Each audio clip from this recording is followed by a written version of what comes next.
identifica en la parte funcional que ese adulto mayor no está realizando muchas de sus actividades de la vida diaria, por ejemplo, no puede caminar porque está teniendo un abatimiento de la función, no tiene la fuerza suficiente a nivel muscular, entonces tal vez yo requeriré un médico en rehabilitación física, un licenciado en terapia física que me ayude a dar el manejo y tratamiento específico que requiere ese adulto mayor.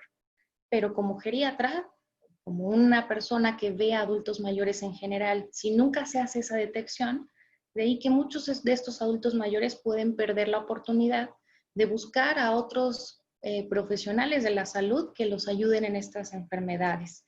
La gran mayoría de los médicos, antes de que surgiera la geriatría, veían a los adultos mayores como cualquier otro paciente. Entonces, muchos problemas no eran detectados.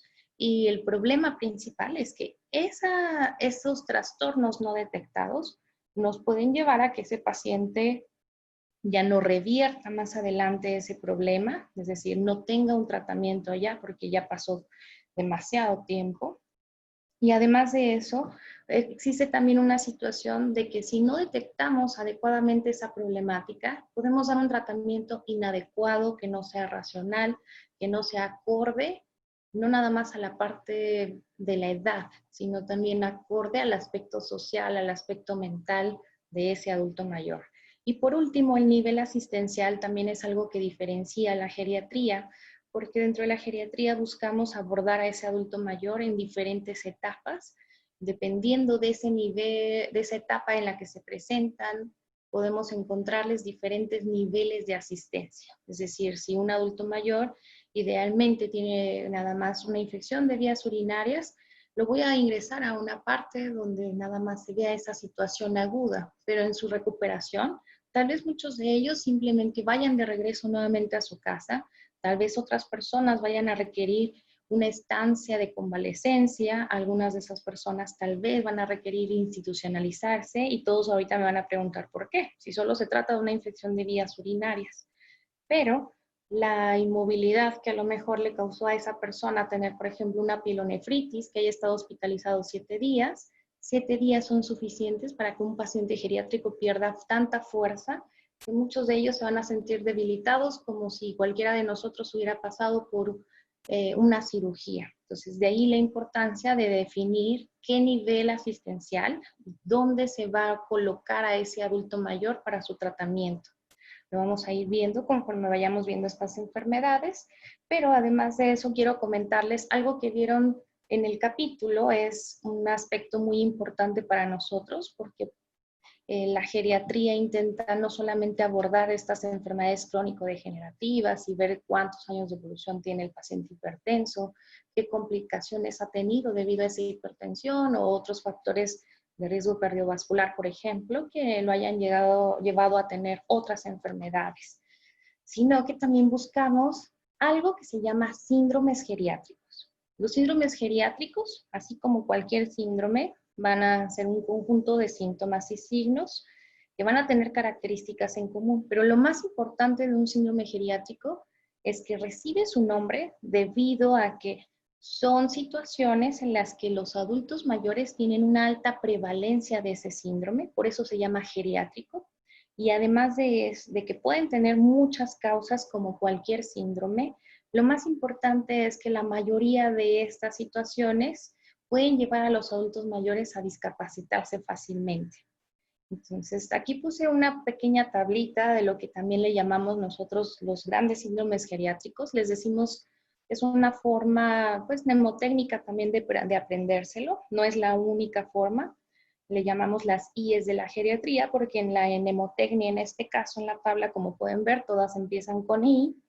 Y lo más importante es ir detectando que si se dan cuenta en esta tabla, muchos de esos factores son factores o situaciones que podemos encontrar en cualquier paciente. A lo mejor alguien me diría, bueno, cualquiera puede tener una insuficiencia sensorial. Los adultos mayores no son los únicos, por ejemplo, que pueden tener un déficit auditivo o que pueden quedar con una maurosis bilateral y depender completamente de alguien. Tal vez es cierto, pero la gran diferencia y el nombre de síndrome geriátrico, algo tan tan fácilmente reconocible en cualquier otra persona, es que le llamamos síndrome geriátrico, por ejemplo, a esa deficiencia sensorial, ya sea de la vista o del oído, porque en el caso de los adultos mayores, si bien también aparecen jóvenes, de todas maneras su prevalencia es mayor en el adulto mayor. Y además de eso, es más fácil que nosotros, si tuviéramos una ceguera, pudiéramos ser más capaces de realizar otras cosas y ser más independientes que el adulto mayor, a quienes este tipo de trastornos lo suelen llevar a la incapacidad y a depender de los demás. Entonces, de ahí la gran importancia de reconocer un síndrome geriátrico y de saber que muchos de estos síndromes geriátricos incluso son para nosotros signos de enfermedad. Si de repente el abuelito de alguien de ustedes me dice, mi abuelo empezó con incontinencia fecal hace 2 días, no quiere moverse de la cama, tiene fatiga, inmediatamente cualquiera diría, estamos ante una enfermedad muy probablemente de tipo infeccioso, incluso habría que descartar causas neurológicas de esa incontinencia fecal. Hay personas que están con esa incontinencia y conforme va pasando el tiempo, en cuanto a días o semanas, pueden presentar trastornos de la marcha y de repente desorientación y nos damos cuenta que estamos incluso ante una situación de demencia reversible llamada síndrome de Hawking-Adams, tal vez lo han escuchado, o hidrocefalia normotensa. Entonces, alguien que no sepa nada de geriatría, les voy a decir lo que sucede muy a menudo. Les dicen a esas familias que es normal porque ese adulto mayor, pues por su edad es más fácil que no pueda caminar bien y que ya empiece con incontinencia y que desde entonces ya va a tener que usar pañalito.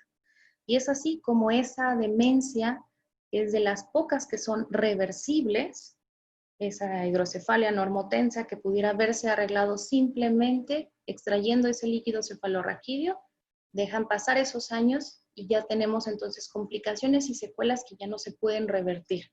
Entonces, de ahí la importancia de reconocer esos trastornos e identificar su causa. Y hablando en esta situación también de los síndromes geriátricos, es así como podemos llevar a cabo la unión de ese síndrome geriátrico con lo que es el paciente geriátrico en sí. Entonces, si hablamos de un paciente geriátrico, como les decía el día de ayer, ser geriátrico no significa nada más que sea adulto mayor, entonces con eso asumimos que deben de existir diferentes tipos de adultos mayores.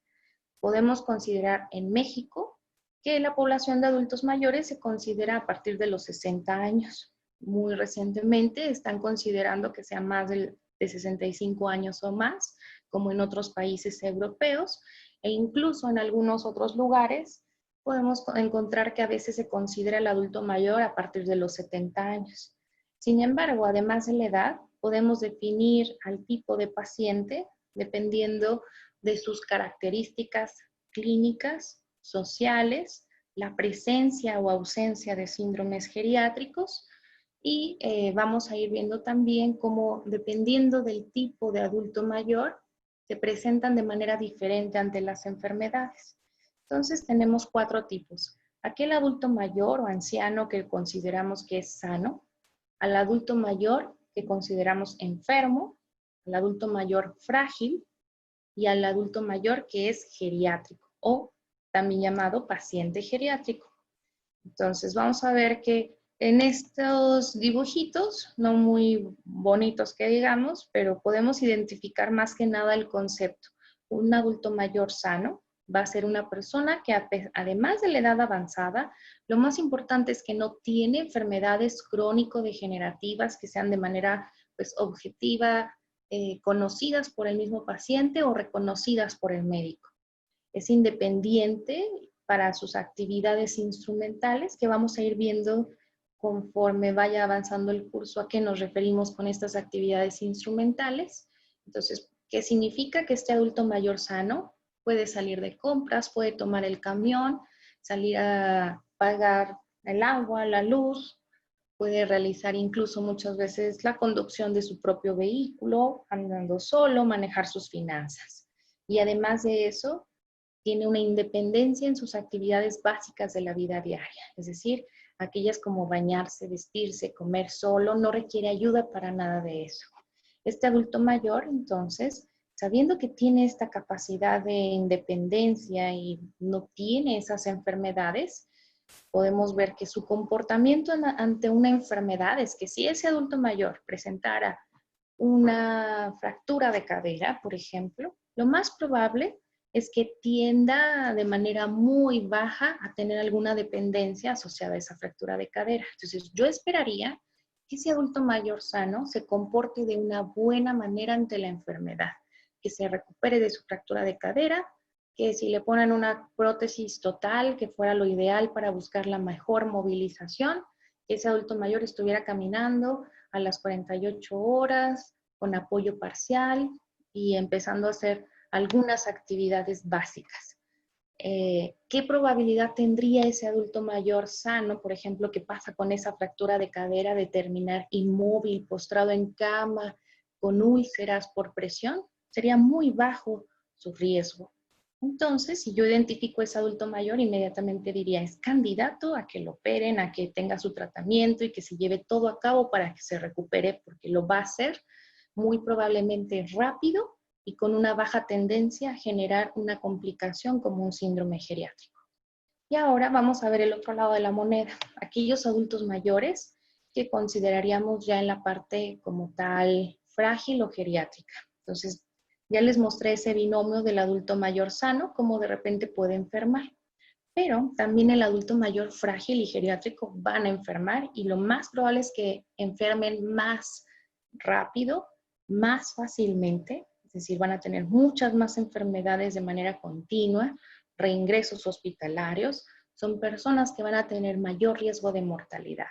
Entonces, un adulto mayor frágil lo vamos a considerar como aquel que tiene alto riesgo de enfermarse.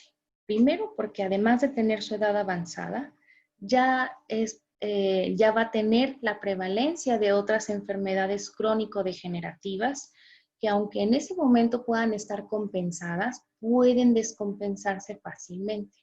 Un ejemplo de esto sería un adulto mayor, imagínense, de 75 años de edad, que tiene una diabetes mellitus de 30 años de evolución, ya con alteraciones microvasculares, una neuropatía diabética, tiene también datos de una gastropatía diabética con gastroparesia, entonces se le dificulta la alimentación.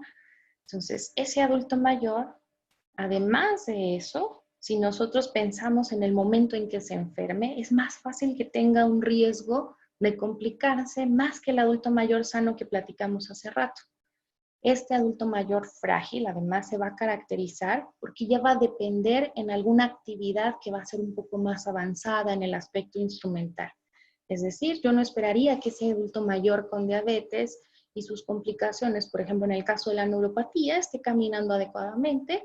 Es muy probable que pueda estar teniendo algunas lesiones, a lo mejor los cambios en la sensibilidad le producen fácilmente heridas. Entonces, lo que le solicitan es que el adulto mayor siempre esté al pendiente de sus zapatos, ya no pueden caminar muy bien porque va faltando la fuerza, ese paciente ya no conduce solo, imagínense que solamente sale acompañado de la familia lo lleva, lo ayuda a caminar porque no tiene la fuerza suficiente y entonces vemos que ya depende de los demás para hacer algunas actividades instrumentales. No paga sus cosas solo, tienen que hacerle la compra de su despensa y llevársela a su casa. Y sin embargo, las actividades básicas, por ejemplo, se sigue bañando, vistiendo solito, comiendo solo, es continente, no tiene ningún problema de incontinencia de ningún tipo. Entonces, ese anciano frágil, vamos a ver que su comportamiento ante la enfermedad pues va a ser con una alta tendencia a quedar dependiente de los demás después de enfermar. Entonces, si ese anciano frágil se me enferma y le pasa lo mismo que en el ejemplo anterior, una fractura de cadera, todos me van a decir, pues no es lo mismo operar a ese paciente con fractura de cadera, porque lo más probable es que ya por la neuropatía que tenga, va a tener mucha dificultad en la rehabilitación física. Va a tardar mucho más tiempo en que pueda recuperar su movilidad. Y el riesgo que tenga esa persona, incluso de que después de la fractura de cadera presente a lo mejor alguna úlcera por presión, porque su neuropatía no le va a permitir a lo mejor reconocer que pasa mucho tiempo en reposo, que se queda más horas sentado por la falta de fuerza en las piernas y puede generarle a lo mejor una úlcera sacra. Entonces, su riesgo de desarrollar síndromes geriátricos como inmovilidad, úlceras por presión, pues va a ser mucho mayor. Y finalmente, lo que constituye el paciente geriátrico es lo que podríamos considerar como el continuo del anciano frágil. El anciano frágil va a terminar siendo un paciente geriátrico. La intención de la geriatría es evitar que ese anciano frágil pase a ser geriátrico rápidamente. Algunos pacientes frágiles buscamos quitar esa fragilidad y convertirlos nuevamente en ancianos con un bajo riesgo. Algunos podrán llegar a ser ancianos sanos, aquellos que en los cuales ya no podamos recuperar esa parte de la fragilidad y revertirla. Lo más importante va a ser que no avancen tan rápido a ser geriátricos. Entonces, en el concepto de paciente geriátrico vamos a ver que tenemos a un adulto mayor igualmente con su edad avanzada. Sin embargo, lo más importante aquí es que ese adulto mayor ya no nada más tiene esta carga de muchas enfermedades crónicas y con complicaciones secundarias a esas enfermedades crónico-degenerativas, sino que estas ya le están ocasionando una dependencia. Es decir, son enfermedades que ya tuvieron un potencial de ser discapacitantes y ya tiene esta discapacidad. Es decir, aquel adulto mayor, por ejemplo, que a lo mejor después de alguna hipertensión arterial, tiene su falla cardíaca, ya imagínense ese paciente con una FEDI en 15, el paciente ya tiene una fatiga para esfuerzos mínimos, por lo que tiene que estar en una silla de ruedas, puede levantarse para ir al baño siempre y cuando lo ayuden en la silla de ruedas, se levanta, se sienta y vuelve a colocarse en el baño, por lo que requiere entonces ya no nada más ayuda para sus actividades instrumentales, porque ya no puede hacer nada, ya no sale de casa, no maneja, no conduce, no hace la comida, no hace qué hacer. Eso es un adulto mayor que imaginemos a ese adulto mayor sentado en su silla de ruedas, con problemas para movilizarse, dependiendo de los demás, para que lo lleven al baño, para que lo vistan, para que lo bañen, para que le den la comida. A lo mejor agarra la cuchara, pero le tienen que estar cortando la carne porque ya tiene mucha dificultad y mucha falta de fuerza. Entonces, ¿cómo voy a esperar que ese paciente geriátrico se comporte ante la enfermedad? Si ya de por sí es dependiente, lo más probable es que ese paciente geriátrico progrese a mayor dependencia. Es decir, que si ese adulto mayor que tenemos y decíamos, bueno, al menos agarraba la cuchara, su vasito, comía mientras estaba ahí sentado, de repente le sucede lo mismo que a los anteriores. Tiene una fractura de cadera, los médicos decían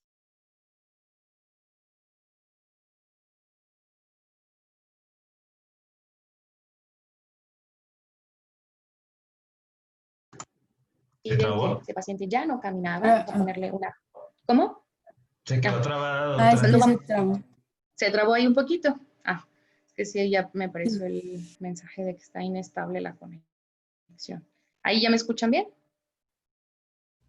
Sí. Sí, muy bien. Entonces ahora imagínense ese adulto mayor que ya es dependiente de los demás, se fractura. No le ponen la prótesis total como les decía, le ponen a lo mejor le hacen, nada más le ponen una hemiprótesis, o a lo mejor incluso hasta le colocan una placa de HS porque dicen sus años de vida ya no van a ser lo suficientes como para tener un uso de esa prótesis, o incluso como ya ni camina, lo único que queremos es generar una osteosíntesis y que pueda movilizarse de la cama al sillón y que se esté movilizando y sentando con facilidad. Entonces, ese comportamiento lo más probable es que ese adulto mayor termine postrado en cama, es decir, que ya no se va a poder levantar ni siquiera al bañito como lo hacía. Lo más probable es que esté postrado en la silla de ruedas, pero ahora necesiten cargarlo para acostarlo en la cama, moverlo en la cama, porque ya ni siquiera se puede movilizar, por el tiempo que a lo mejor estuvo hospitalizado, lo más probable es que ese adulto mayor se quede en una postración completa, en una inmovilidad total. Y su probabilidad entonces de desarrollar síndromes geriátricos ya no nada más va a ser como ese adulto mayor frágil que podía tener unas úlceras por presión. Incluso la tendencia de este paciente geriátrico es que incluso pueda llegar a tener todo un abatimiento de sus funciones, donde le tengan que dar de comer en la boca, donde tengan que darle a este paciente, además de su comida, cuidados y aseo para limpiarlo, por la incontinencia fecal y urinaria que va a tener debido a la postración, una incontinencia que le llamamos funcional porque no se va a poder movilizar. Y además de eso, ese paciente tiene una alta probabilidad incluso de morir a los pocos días y semanas de haber pasado todo ese evento por las complicaciones que va a tener asociadas a la inmovilidad. Entonces se dan cuenta cómo las diferentes características de un adulto mayor pueden plantearles un futuro diferente a cada uno de ellos. Y entonces cuando nosotros hablamos, y eso espero que quede claro con lo que vimos ahorita, si habláramos que a un adulto mayor con fractura de cadera y que alguien de repente les diga, le va a ir muy mal de seguro, a los adultos mayores siempre que se fracturan la cadera terminan muy mal, luego ya se mueren bien fácilmente, un 50% de ellos. Los que no se mueren, solamente un 50% recuperan su movilidad. Entonces, si lo vemos también del otro lado de la moneda, va a haber adultos mayores que no son geriátricos y que van a tener todas las posibilidades con una cirugía y un tratamiento adecuado para que salgan adelante. Entonces, reconocer eso es lo que busca la geriatría. Si nosotros podemos reconocer a esos pacientes, podemos asegurarles que reciban el tratamiento ideal para cada una de sus características, podemos evitarles mayores riesgos y sobre todo podemos incluso disminuir la alta mortalidad y vamos a evitar que pasen esas situaciones tan desafortunadas como aquellos pacientes que operaron y se mueren durante la cirugía o se mueren a los 3 días y entonces la parte quirúrgica dice, estuvo perfecta la cirugía, ¿quién sabe qué pasaría? Tal vez ese paciente geriátrico tenía un alto riesgo de mortalidad y hacer la cirugía no iba a cambiar nada.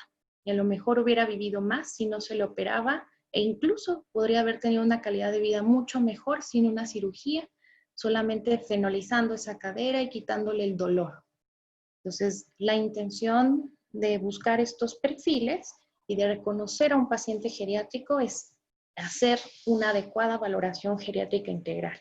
Entonces, vamos a quedarnos con estas últimas palabras de cómo definimos a un paciente geriátrico.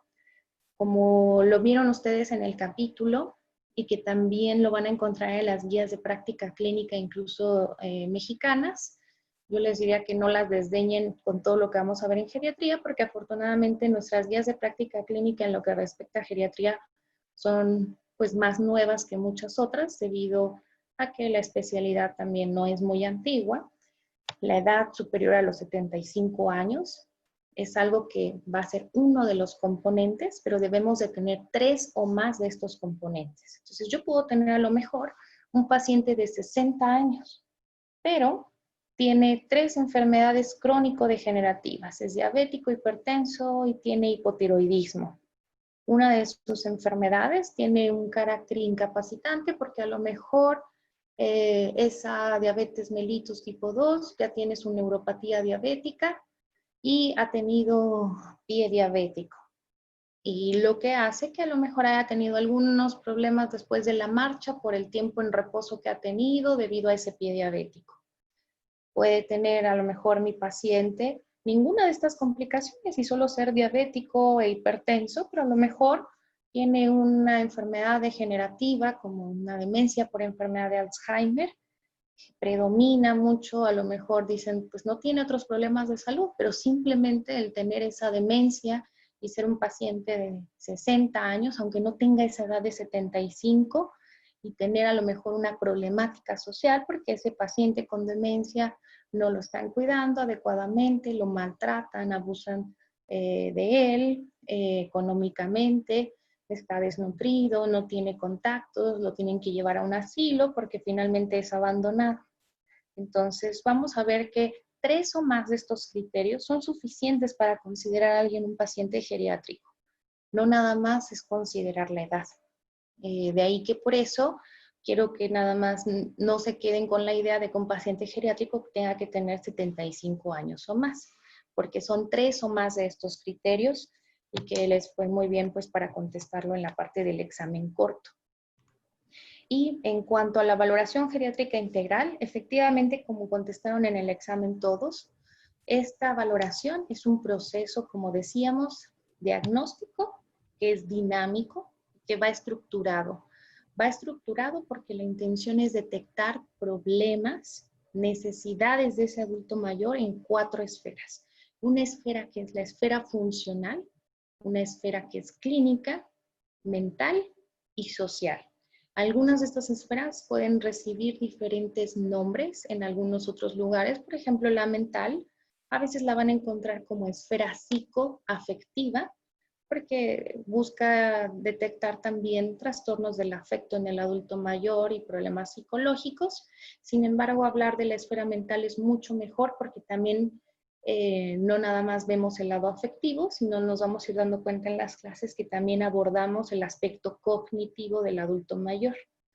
El aspecto social también lo pueden encontrar llamada esa esfera como sociofamiliar por la importancia que se le da a las redes familiares dentro de estas valoraciones.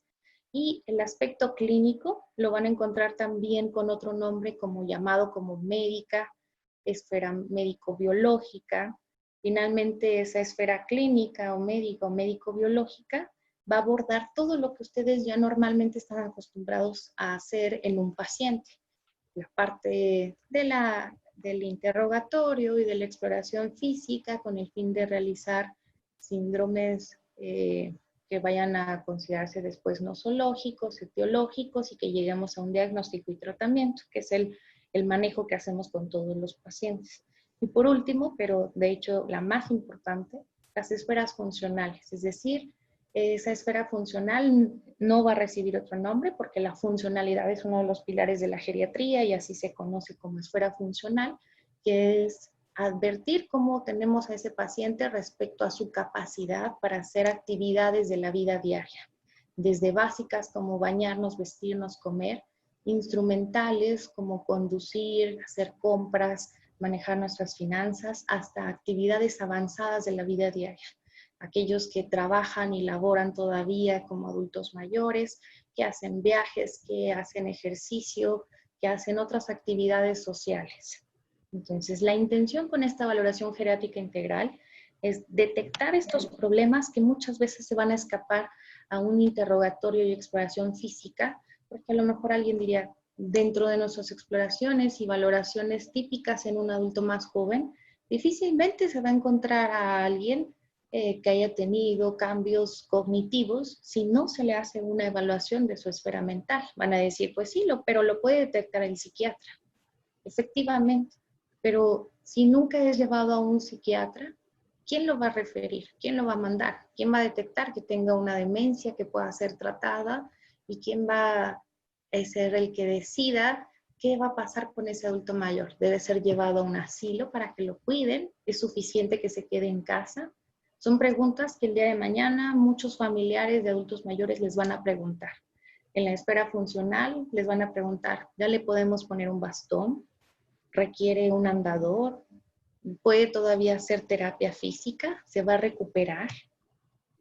¿Van a mandarlo con un ortopedista o médico en rehabilitación a todos los pacientes? ¿O va a llegar allá y les van a decir, no, ni siquiera es candidato a rehabilitación? Es decir, todo eso busca la geriatría identificarlo, referirlo a donde sea necesario, y la gran mayoría de los problemas el geriatra intenta también abordarlos de una manera integral, junto con otras disciplinas, pero lo que buscamos es generar 4 diagnósticos: un diagnóstico funcional, un diagnóstico clínico, son las enfermedades a las que habitualmente reconocemos como diagnósticos, y también un diagnóstico mental, que puede incluir diferentes trastornos desde afectivos y cognitivos, e incluso un diagnóstico social para saber si necesitamos un apoyo de un trabajador social que nos dé y nos brinde las herramientas que requiera esa persona. Entonces, al final, sí, ya vamos a terminar, ¿eh? Okay. Perdón. Sí, ya van a tener la otra clase, ¿verdad? Sí. Entonces, vamos a ver que al final, con todo esto, vamos a obtener los objetivos de toda esta valoración con estos 4 diagnósticos, establecer el tratamiento para esas necesidades.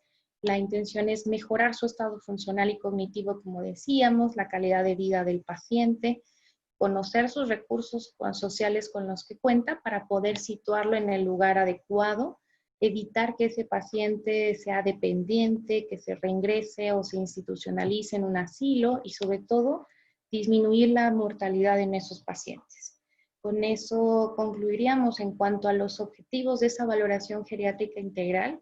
Voy a dejarles una tarea que va a constituir en ver una película que se llama Amour, es una película francesa y es con lo que vamos a abrir la clase para discusión también cuando veamos valoración sociofamiliar, que es nuestro siguiente tema del día de la próxima semana, del miércoles. Entonces, si nadie tiene alguna duda en específico, pues yo creo que vamos a terminar aquí la clase. Porque ya tienen clase ahorita con alguien más, ¿verdad? Doctora, dígame. ¿Cómo dijo que se llamaba la película? Amour. Como amor, también viene así. Yo les voy a pasar de todas maneras con Marco los autores de la película, porque pueden no descargarla, pero sí pueden verla por internet. Si alguno tiene alguna plataforma, a veces vienen en las plataformas, pero es mejor. Ahorita les paso todos los datos con Marco para que no se vayan a confundir de película. Tampoco. ¿Sí?